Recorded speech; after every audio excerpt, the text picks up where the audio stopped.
Sign up for the free WagerTalk text club to gain access to free plays and exclusive discounts. Just text WagerTalk to 33222 to sign up and get a $10 coupon to use on WagerTalk.com. Four.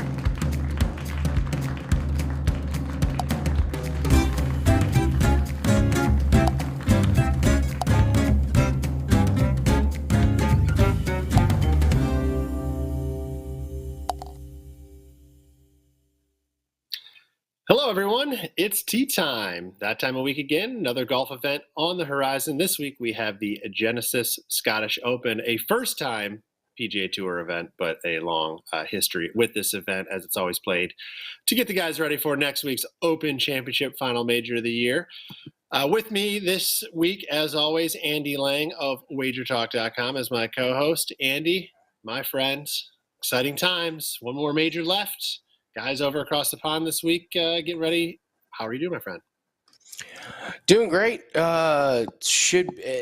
got a very, very interesting 2 weeks of golf ahead of us. Obviously, the big names are over there trying to tune up for the Open Championship, try and get some links-ish, which we'll get into the course, some links-ish rounds in. But coming off a really good winning week, and that's 5 straight winning tournaments for me. The Scottish Open is I feel like the Scottish Open, I don't know if they did it on purpose, but man, what an amazing tournament for the sponsors and promoters to be like, hey, let's have a link style tournament right before the Open Championship, so everyone comes over and practices on our course. So it was either the luckiest or the most brilliant scheduling of a tournament ever. I always enjoy it, and you and I talked about it, boy. We tried to look at the PGA event that's going on, and I was hoping to maybe get a bet or two, but after looking at the field, no thanks. So all my attention for this week is on the Scottish Open. Next week, obviously, the Open Championship. So looking forward to 2 weeks of really, really, really good golf, and I encourage everyone to check out my golf package as well as your golf package.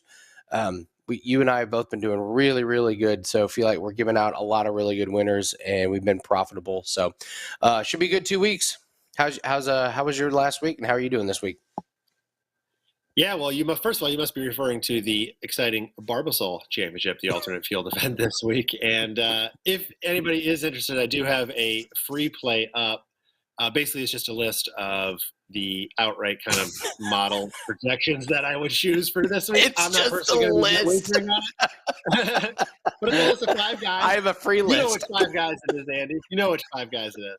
But it's 5 guys that would fit the mold as potential outright winners on the Barbasol. So you can head over to the free play page at WagerTalk.com if you want to check that out, get any information on that event going on. But Andy, things are good. I had a slight down week last week, -2 units. My 4 outright plays, none of them came through. I did not have Poston, but I had Cam Davis, who finished top 10, top 20. Really would have been a good, easy, profitable week if my best bet, Brendan Todd, came through for me. But I guess we'll talk about that in 1 second when we get to the best bets and worst bets of the week. Before we do, let's get into quick business for this week. We do have a promo code for the viewers. This week's package, of course, we are talking the Scottish Open. So we are here for Scottish 20 as the promo code. You can take $20 off the normal price of $39 for either Andy or myself's tournament package this week. So head over to WagerTalk.com to check that out and get all 4 days of coverage for just $19. All right, without further ado, let's give you a quick recap then from last week, Andy. We kind of touched on it already, but our best bets and worst bets segment from last week. I will let you touch on that first. What was your best? What was your worst from last week? Really proud of the work we put in with the research. 2 weeks ago, I said I was mad because I left units on the table and did not make the same mistake. So we only had 3 bets and we hit all 3 of them. But the best one by far was Adam Svensson over Cameron Champ. Cameron Champ just continues to be fade material. He cannot putt. It's just his Achilles heel. And it's too bad because the guy can drive the ball a mile. But as long as he continues to struggle with putting, I'm just going to fade him left and right. So Svensson easily cashes. Champ misses the cut. Svensson makes it the weekend. My worst bet, I mean, listen, whenever you say that JT Poston is a, quote, guy that can trip you up and he runs away with the tournament, that has got to be the worst call. That is easily my worst call of the night. I told people don't put him in DraftKings. I told people don't bet on him, and he made me look like an absolute fool. And the other thing he did was, I thought I had it wrapped in the bag. You and I guessing what's going to be the final score.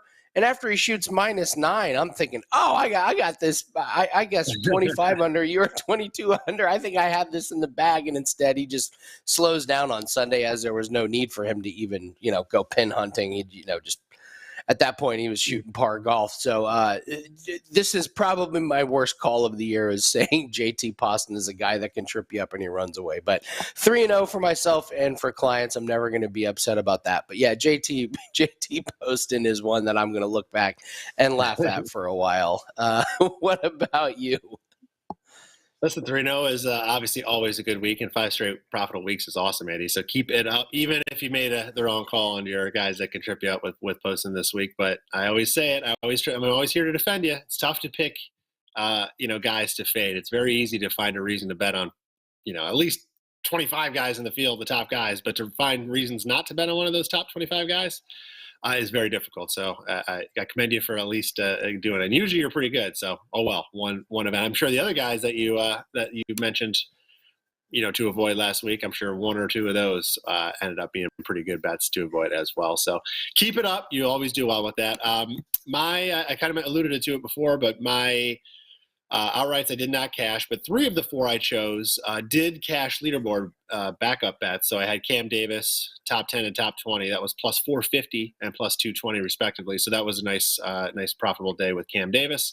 Charles Howell finished in the top 20, as well as Sahith Theegala, who didn't look like he was going to after the first day, but ended up sneaking in there for a backdoor top 20 on Sunday. Worst bet, Brendan Todd. It was my best bet of the week, but it turned into my worst bet of the week. It was top 40 for Brendan, and he was in there pretty much all week long. Not very comfortably necessarily, but he was in there. And then 4 is right. Last 4 holes, 2 bogeys to drop outside of it and finish tie for 43rd. So that one hurt. Nothing worse where you're hovering, and then boom, boom, you're out. So Brendan Todd, he kept me from a profitable week this week. So hopefully I have a short-term memory and can come back to him soon. But I never forget, Brendan. I'll never forget. All right, let's move on to this week, Andy, at the Scottish Open. Real quick, who's the defending champion? Oh, man. Is it Minwoo Lee? All right, you got it. Yes, it is. Yes! I had to look it up. I'm like, who the hell's the defending champion of this thing? Minwoo Lee won this last year. I was confusing him because Hao Tong Lee is coming off a win on the European Tour, so I didn't want to mess him up. But Minwoo Lee. By the way, not playing bad this year. Very true. Very true. Well, listen, now that this is a co-sanctioned event, the very first event co-sanctioned by both the PGA Tour and the DP World Tour, meaning you can earn points on either tour as far as which tour you're a member of, so FedEx Cup points or DP World Tour points. So pretty unique, and I'm sure we'll see a lot more of this as the 2 leagues are forming an alliance to combat the Live Tour. But as we get into the top 10 graphic, as we always start off the show with, these are the hottest guys coming into the field this week. These are the top 10 total strokes gained over the last 6 months. I always like to mention and highlight the fact of how well this graphic has done this year at producing outright winners. So 17 of the 26 events on the PGA Tour in 2022, the winner has come from within this graphic.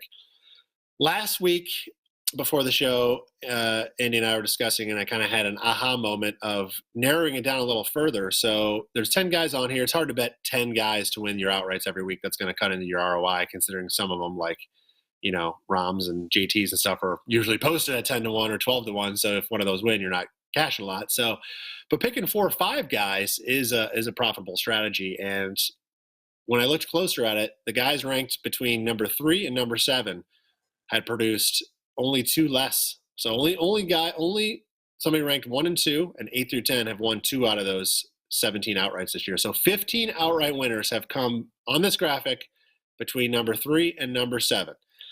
And JT Poston was number 6 last week. So even in a weak field, I said to myself, well, all right, like I've identified this trend. I'm going to follow this trend.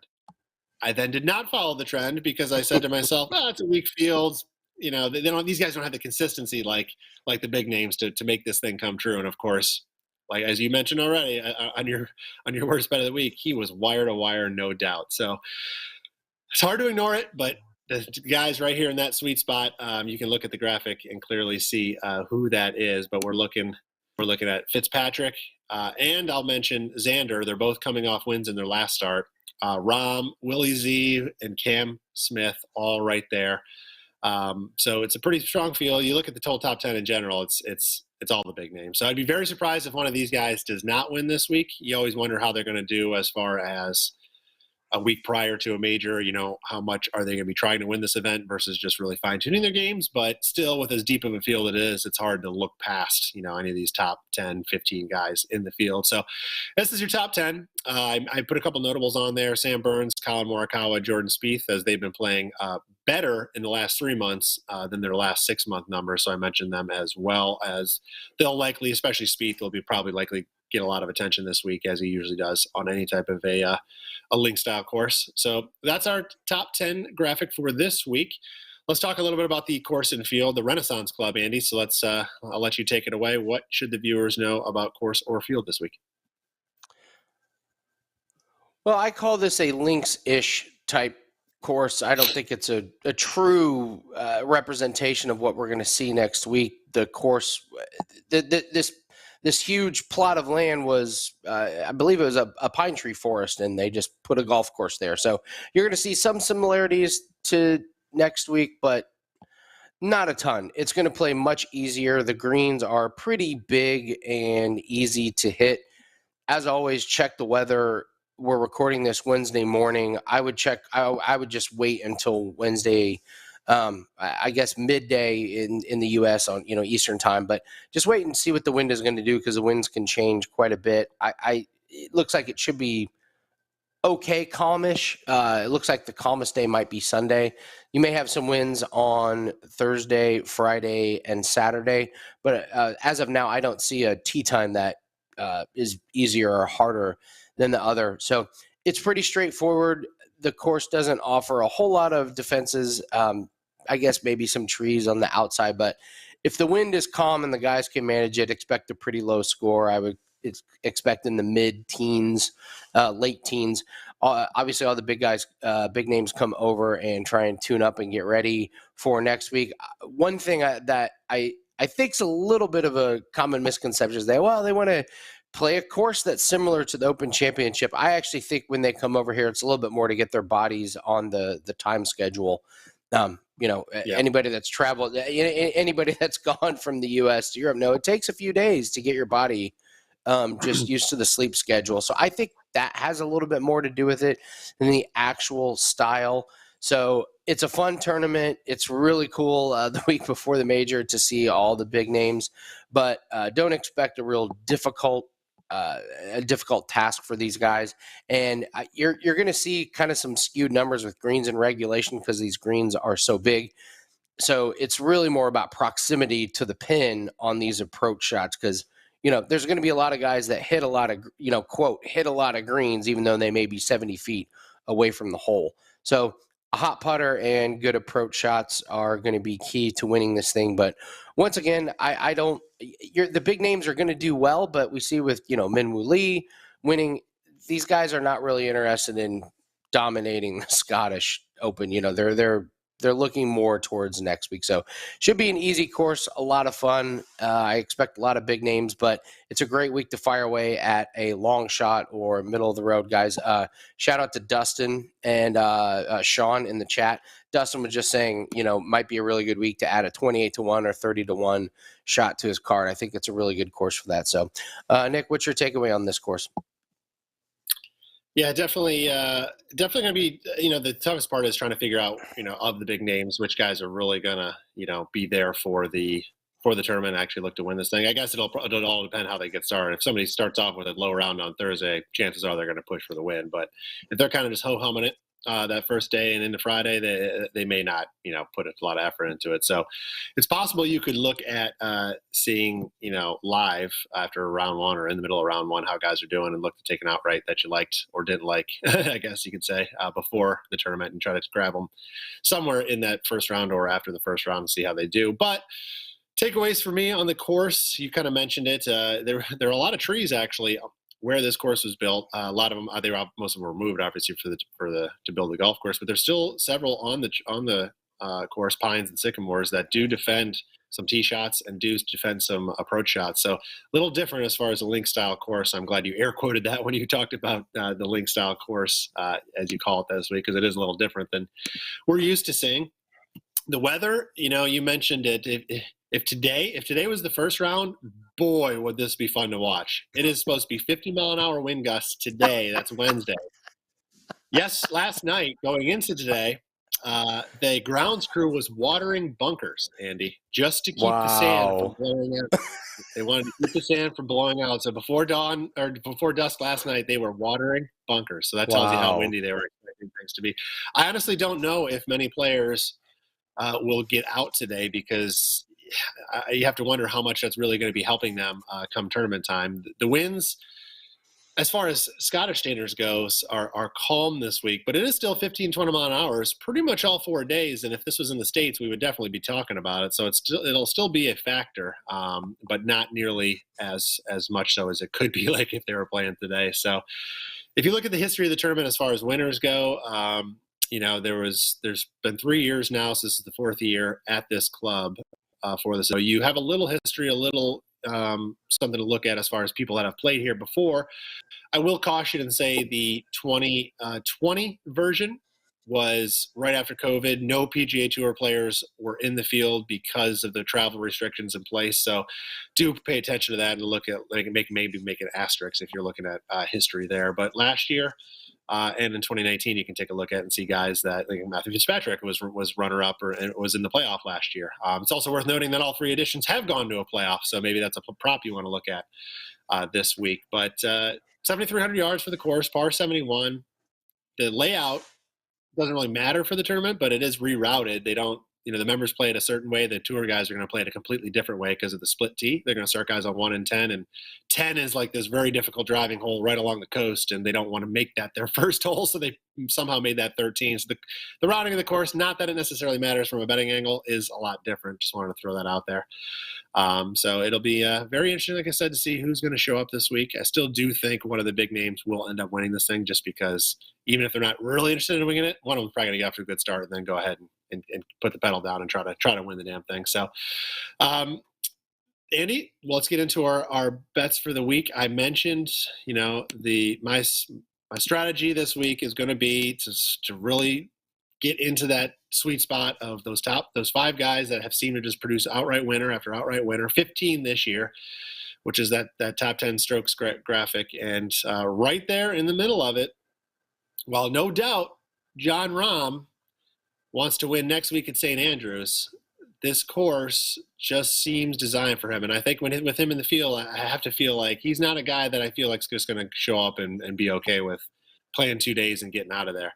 He's the best player on the planet off the tee. Ranks number 1 on tour this year in strokes gained off the tee, while subsequently ranks number 2 in greens and regulation. Fairways are wide this week, but length will still be an advantage. There are 4. All 4 par 5s are reachable. There's a drivable par 4, and there's 5 other par 4s over 450 yards. So it's still going to be an advantage to be able to poke it, which Rahm certainly can. And he's had success at this event. He's played it before. Last year, he was a co-leader.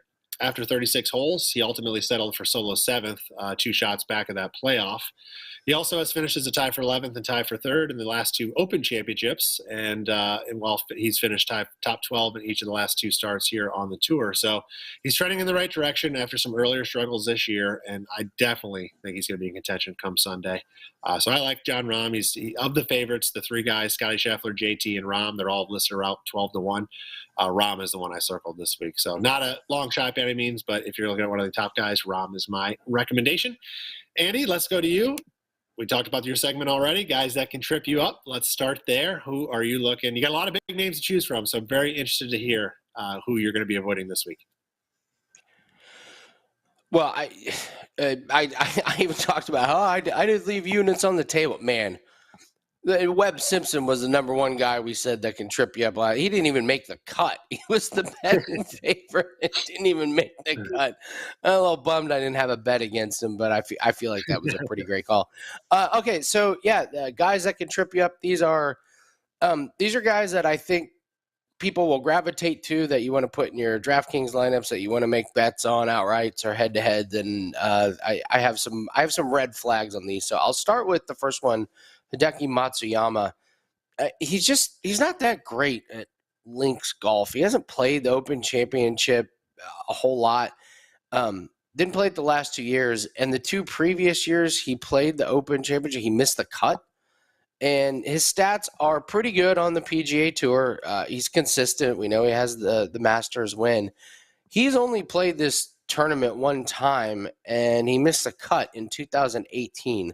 So, Matsuyama, I'm looking at him here. He's 9,000 on DraftKings, and he's got pretty decent stats, but I don't think those translate well to this course. So I have a big red flag on Matsuyama, because if you're going to play him outright or you're going to play him on head-to-heads, you need to have a pretty good return. I mean, you probably need a top 15, and I don't see it coming from Hideki Matsuyama this week. So he's the first guy I think that can trip you up. Here's a big name guy, Will Zalatoris. Here's my theory on Will Zalatoris, and Nick, I would love to get your thoughts on this, because I know you're a Zalatoris fan. I am as well. He's going to win a major at some point. So he's great on the really tough courses, but I don't think he has the putting to go really, really low on these easy courses. He's second on tour tee to green this year. He's first on approach and 122nd in putting. So it feels like on the tough courses, he can manage it with his amazing ball striking and iron play. But on the easy courses where everybody can hit the fairway and everybody can put it on the green, that's when his putting really gets exposed. So he's been top 5 at the tough courses. So he's been top 5. Listen to this. He's top 5 at the U.S. Open, the Memorial, the PGA Championship, and the Masters. But he missed the cut at the Byron Nelson and the Charles Schwab. And I think there really is something to this. And this is an easy course. He should be able to hit the fairways. He should be able to hit the greens. But when his putting just isn't there, I think a lot of guys can really go by him on the leaderboard. He's going to have to finish top 10 to return value, and I don't think he gets there, especially when it seems like he's really focusing on these majors, because he's always there at the top of the leaderboard. So I'm getting nowhere near Will Zalatoris. And then last, we love him. I know you're kicking yourself for not taking him last one, but Matthew Fitzpatrick, this is the first event he's played since he won the U.S. Open. He's going to have such high expectations. People are going to want to bet on him. He's coming off the win, and he finished second at this event last year. So people are going to go, oh my gosh, he won the last event he played in, and he finished second last year. I think he's looking ahead. Why wouldn't you be looking ahead to try and win 2 majors in a row? This is his first tournament back. This is going to be to, we'll say, kick the rust off the celebration, if you will. I think people are going to have much higher expectations for him than what he's going to deliver. And with where he's priced and where he's ranked on Daily Fantasy, he's going to have to finish top 5 for you to get a return. I think you're going to be disappointed on it. So I think Matsuyama, Zalatoris, and Fitzpatrick are going to be 3 guys that can trip you up this week. And I'm interested, Nick, on your take on Zalatoris, on this theory about how his putting doesn't hurt him at the hard courses. It hurts him at the easy ones. That's a strong list that you have decided to fade, in which, like I said, you were going to have to do. You had a lot of big names in there, and those are some of the biggest names out there that you're choosing to go against. Which, if we reverse back to that opening graphic, Zalatoris and Fitzpatrick are in that sweet spot. So even scarier to fade, Andy. But listen, it doesn't mean everybody in that graphic has to do well. Just one guy. So those 2 can miss the cut, and somebody else in there could win, and that strategy goes on. So Willie Z and Fitzpatrick, and even Xander, they're like, the nervous part about, for me, those guys, I still want to take them, but the nervous part about those guys in that graphic is the fact that, Fitzy and Xander are both coming off wins in their last start. So it's like, can they go back to back? Everybody knows that's very tough to do. But I will say, winning your previous tournament and finishing second in the event you're starting the next is a guaranteed win. Andy, you don't know that? I mean, it's just science. It's science. So Fitzpatrick is a tough fate for you this week.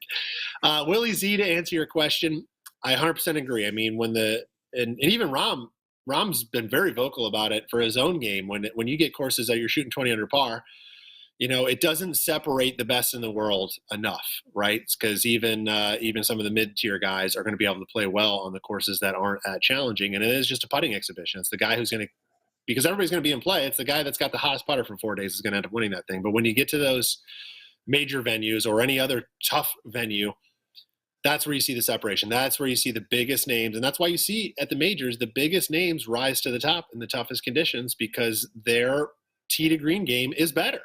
And it shows. When the course is tough, it shows. So this week, the one thing I think that is the X factor that could keep Willie Z up there is the wind. And right now we're talking about it being 15, 20 miles an hour. If it is playing what is 15 to 20 mile an hour? You know what I mean? So crosswind is a little bit tougher to judge than, straight into you or straight behind your back. So it depends how a lot of the holes are routed with that wind. But if it is a little bit more gusty or blustery than is expected, or giving the players a little bit more fits, then Willie Z could kind of rise to the top, because, of course, ends up playing a little tougher. This pure, you strike that ball, the less that wind's going to affect it. So he's got that advantage. But you're right. If this plays easily and it's in the 20 range under par, it's probably not going to be a tournament that he's going to win just because of that putting. So, but we'll see how this thing plays out. That's my takeaways on your guys that can trip you up. But definitely a good segment there.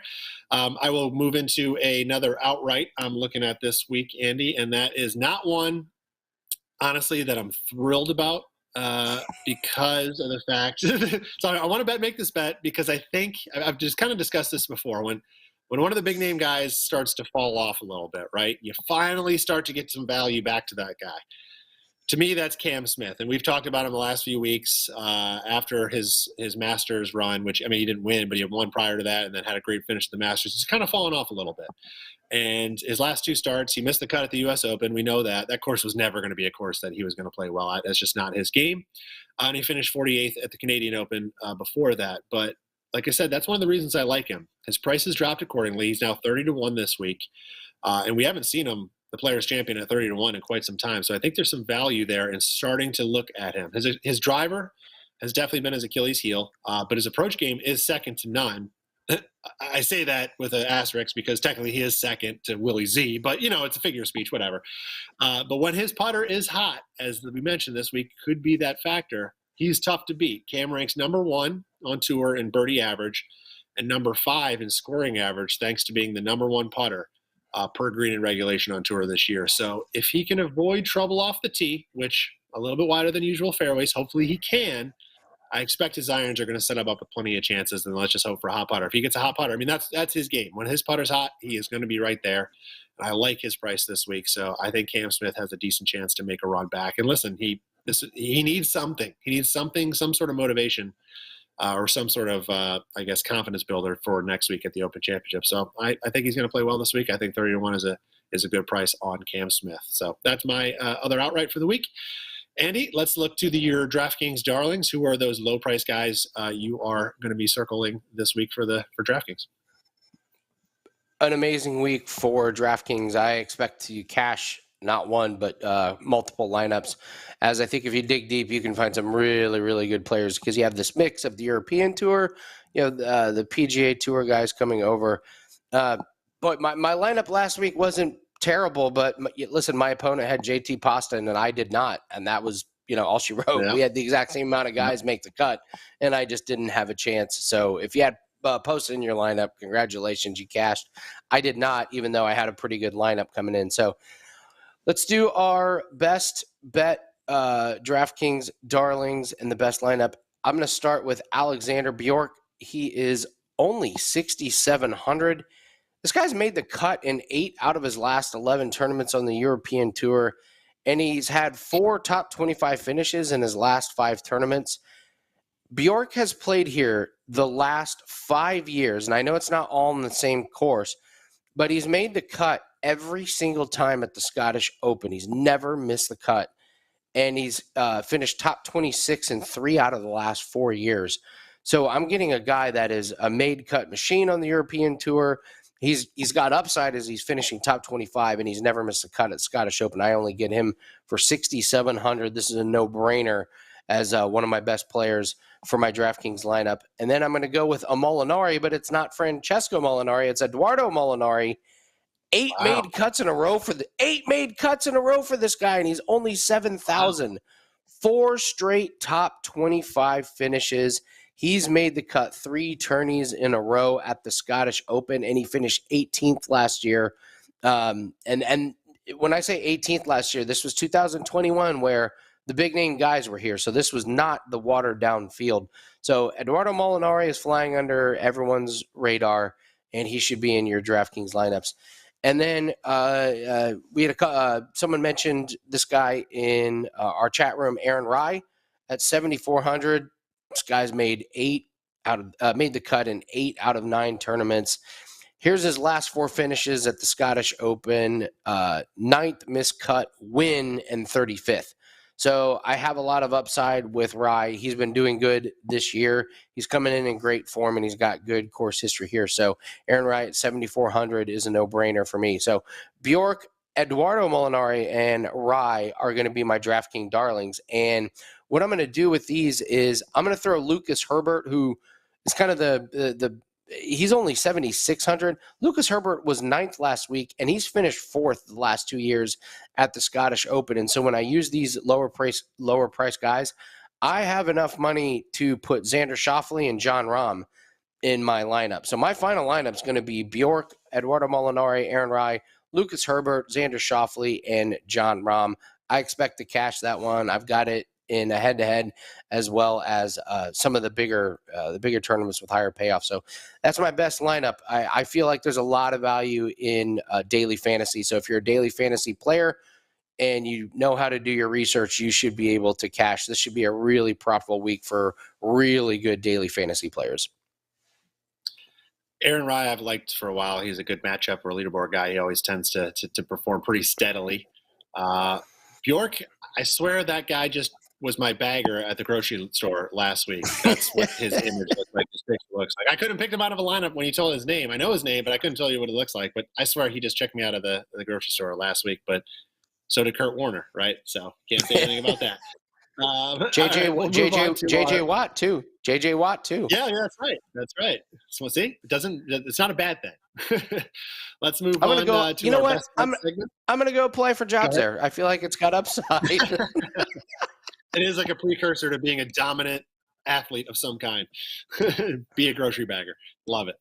All right, let's move on to our best bets for the week, Andy. I'm going to circle in. I tried to make this bet a couple weeks ago at the Travelers, and that's Sung Jae Im. He withdrew before that event, so I didn't really have a chance to cash that one. But Sung Jae Im, top 20, is paying 2-1 this week, plus 200. So, I think, this week is a good week to take him. He's a top 20 machine. He's got 12 finishes inside the top 20 and only 7 outside the top 20 in 19 starts this year.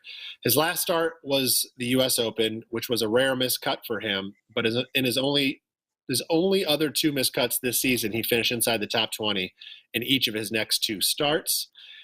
Im's rankings across the board are very good. He's number 12 greens in regulation, number 5 strokes gained around the green, number 12 strokes gained off the tee, number 12 total strokes gained, and he also ranks number 2 in scrambling, which actually, if you look back at the winners here, scrambling has been an important metric with the winners in the top 5, if not leading the event in scrambling for the week. So there's very little data anywhere that points to weaknesses for Im. He's just a solid guy all around. Top 20 being 2-1, I think, is pretty good value this week. So my best bet of the week, Sung Jae Im, top 20 plus 200. Andy, what are you looking at for your best bet this week? Well, you mentioned Cam Smith having good value, and I feel like he's got good value at 30-1 now that his odds have adjusted there. But I don't feel like they've adjusted with the head-to-head matchups. And so I'm going to continue to fade Cam Smith with head-to-heads, and I'm going to take Sam Burns over Cameron Smith. And, this one comes down to really one big one big stat. I'll get to it, but I'll just go through some other stats. Since the Masters, Smith has 2 missed cuts, 2 13th place finishes, and a 48th. So 13th is his best finish since then. He's not been as good as he was at the beginning of the year. And it comes down to putting. This is why I'm taking this. Since the Masters, Cameron Smith is still minus strokes gained. He's 0.07 strokes gained putting.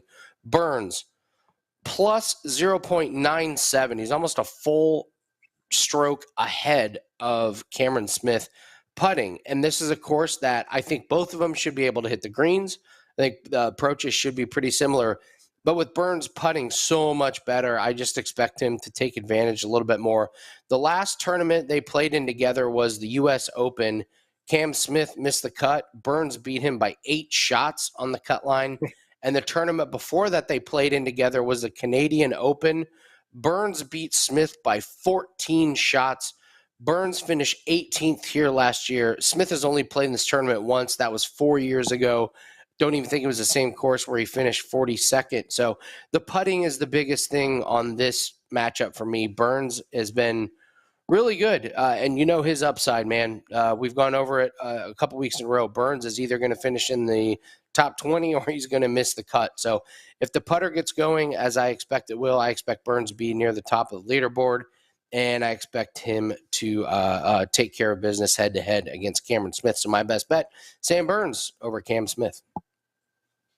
Even though I'm on Cam Smith as an outright bet, I don't think that's a bad wager either. And as long as I have a chance to win with Cam Smith, I'm happy about it. So maybe Cam Smith will finish 4th and Burns will finish 3rd. And we both had a good run. I gave it a chance, and you cash your head-to-head matchup, and everybody's happy. All right, let's we got to get wrapping up here soon, as we got stoppage time coming up here at the top of the hour. We'll end the segment. We'll do our score, try to choose our winning score again one more time. I think I stole that one from you last week at 22 under par and ended up finishing 21. You went a little higher, as you said. Poston seemed to take his foot off the pedal. I thought I had it. I especially went 2 under through the first couple holes on Sunday. I was like, I got Borrman this week. I got him.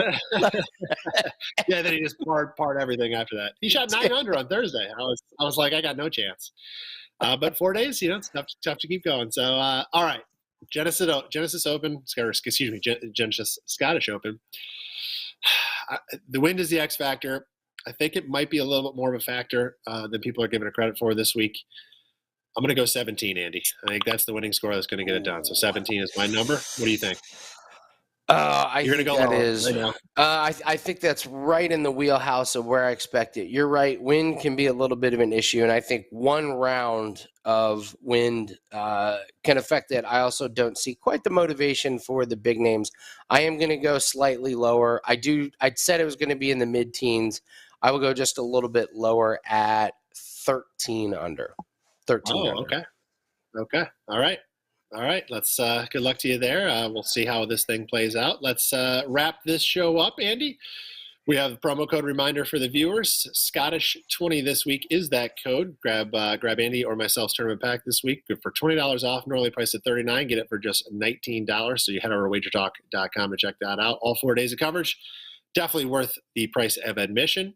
Andy, next week, can't wait. We have the Barracuda Championship. Wait, I guess no, that's wrong. No, that is next week. But I guess that's not what we'll cover. Technically, it is next week. You were right. Technically, it is. All right. The 150th edition of the Open Championship at St. Andrews. Cannot wait to talk about that. Of course, Tiger expected in the field. So we'll be back next week to preview that. Andy, as always, thank you for joining me. On behalf of Andy, myself, and WagerTalk.com, thank you, everybody, for tuning in. Make sure to hit that like button. And we will see you guys next week for the Open Championship.